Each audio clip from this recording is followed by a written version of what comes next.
just so I don't forget how this actually works. I'm gonna exit out here.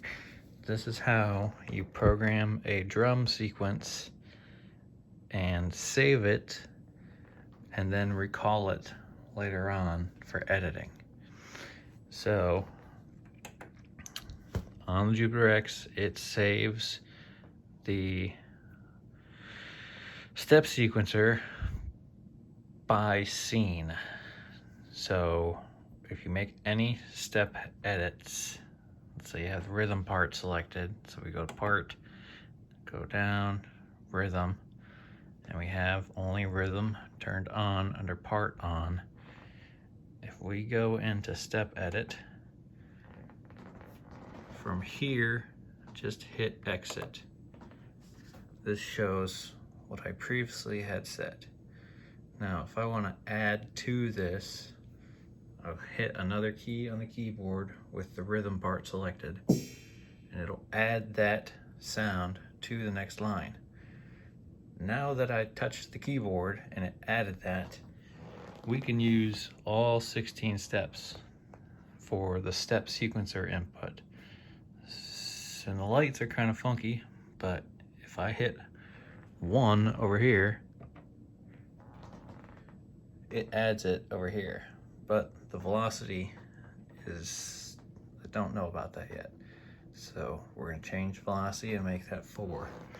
We're gonna do the same on 5, 9, and 13. And I added all those. So it must copy the velocity from the first note. All right, now that we have that, we can hit write, and we have to write to the scene.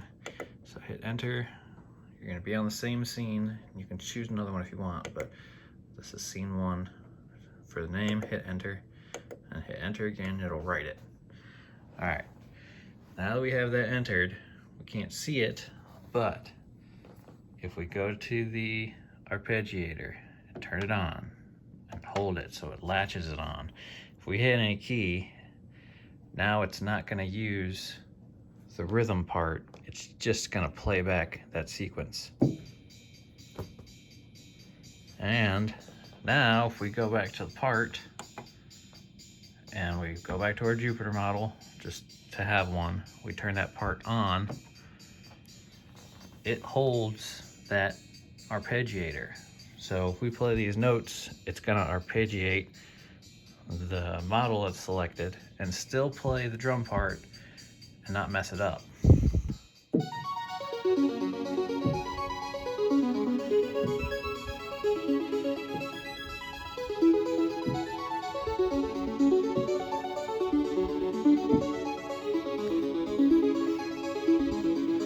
Now we can turn the Jupiter part off. Let's see if we can bring it back, because I didn't turn it off.